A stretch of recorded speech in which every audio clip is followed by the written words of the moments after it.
Welcome back, Gen Psych students. We are going to be discussing intelligence in this video. We have three different theories to cover: G, multiple theories of intelligence, and Sternberg's triarchic theory of intelligence. So, let's think first of all about what intelligence is. It is your innate ability to solve problems, adapt to the environment, and learn from experiences. There are a lot of different underlying factors in intelligence, including memory. How good is your memory? How easily do you learn? How good is your auditory and visual perception? How good are your language skills?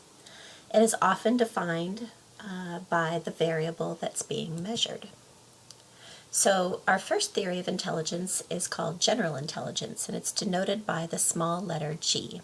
And the idea here is that intelligence is like a trait, kind of like a personality trait. All of us differ in terms of extroversion, introversion. Some of us are more extroverted, some of us are less extroverted, some of us are more agreeable, some of us are less agreeable, some of us have more intelligence, some of us have less.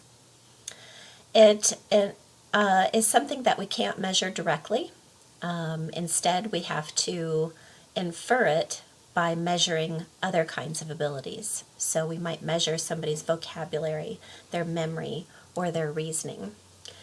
This chart shows the underlying abilities that we tend to measure when we're testing intelligence. I spent an entire semester in graduate school learning how to use various intelligence testing kits. It was really fun, and I could see how the testing modules in each of the kits was getting at each of these types of underlying factors for intelligence.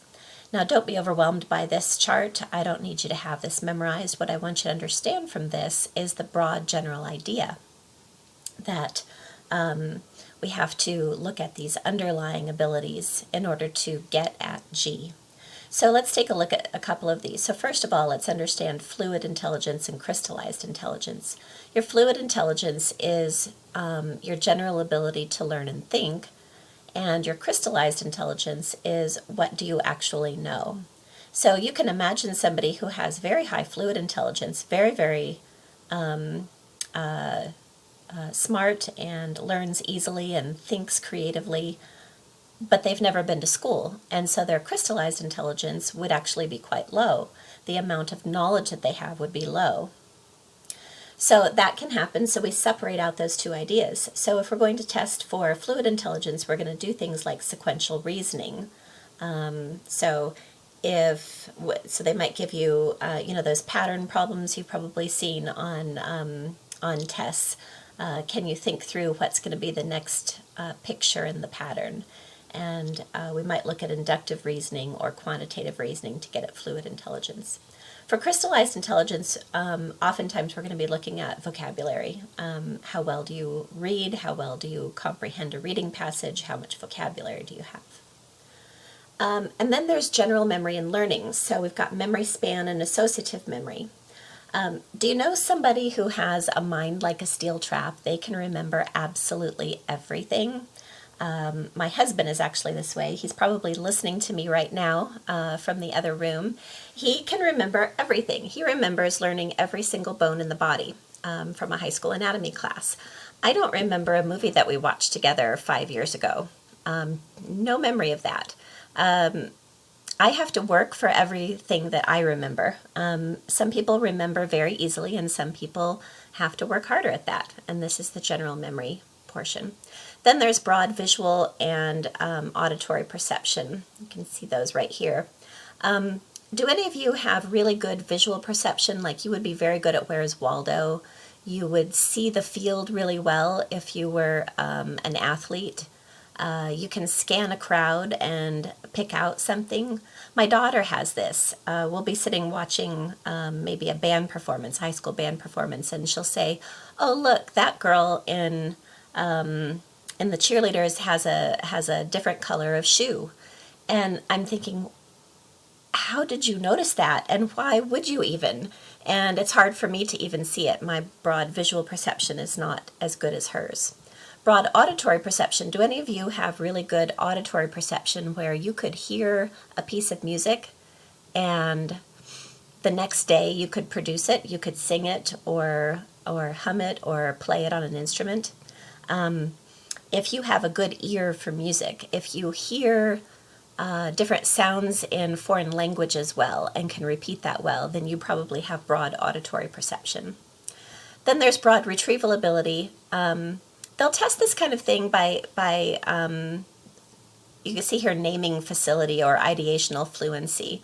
You might give somebody something like, tell us all of the words you can think that start with the letter S in 1 minute. Can you retrieve quickly and easily? Some of us might be able to produce 5 words. Some of us might be able to produce 20. Broad cognitive speediness and processing speed. Let's just kind of talk about those together. The idea here is are you a quick thinker and a quick speaker and a quick learner? Here again, I'll mention my husband. He's cognitively slower. Speaks more slowly. I can hear him laughing. He speaks more slowly. We'll be standing listening to, I don't know, a contractor or a roofer talking to us, and I can see the look in his eyes. He's not getting it. And he's looking at me like, I hope you're getting this. And I'm going, yeah, I got it. I'm very, very quick. Now, I want to compare this general memory and learning, how good your memory is, with cognitive speediness. Because although I'm quick, I process more surface and less deeply because I'm fast. And so if I want to learn something deeply, I have to slow down and make a good effort to really get it into my memory. Because my husband tends to have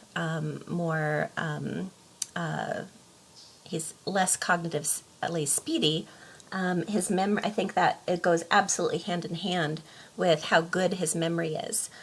He processes more slowly, therefore he processes more deeply, therefore his memory is really good. It's interesting, I see this in our children too. My daughter takes after my husband.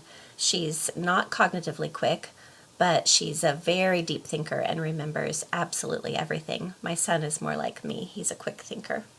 Okay, so I hope that what you take from this is the idea that there are a lot of different abilities that underlie general intelligence, and we can't just go and measure general intelligence. We have to measure all of these underlying capabilities.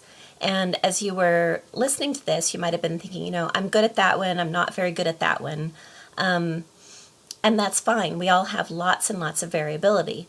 Some of us are stronger in some areas and weaker in other areas, and it might be that your strength in one area, such as general memory, means that you have a little bit of a weakness in another area, such as cognitive speediness, or vice versa. Your speediness comes at the expense of memory.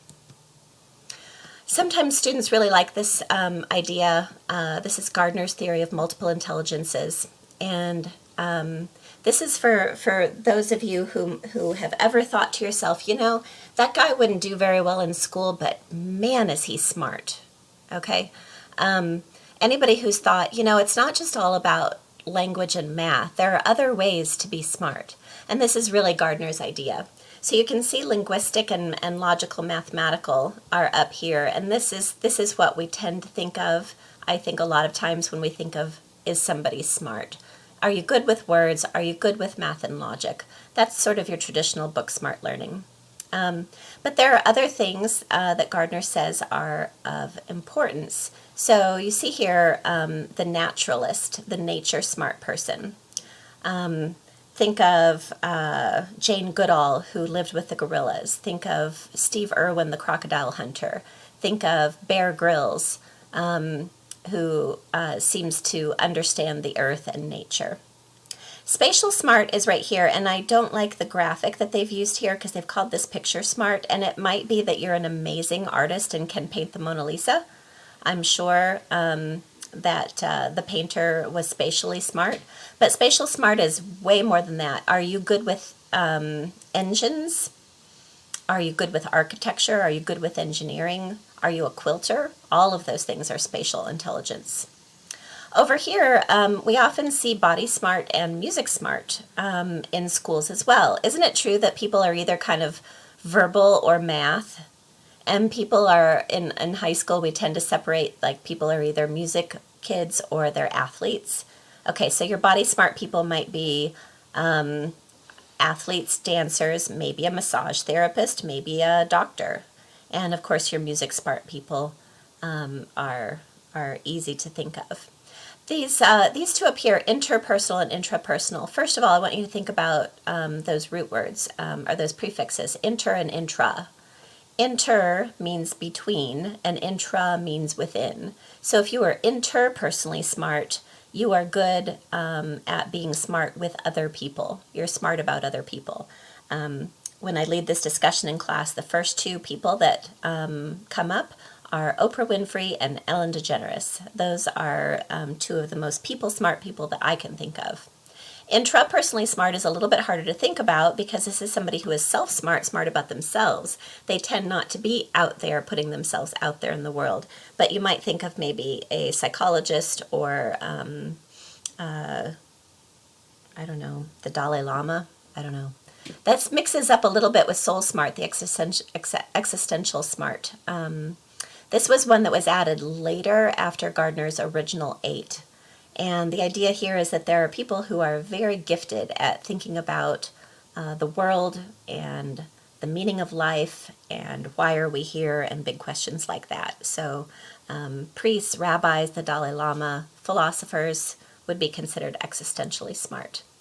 And then the last theory of intelligence is Sternberg's triarchic theory of intelligence.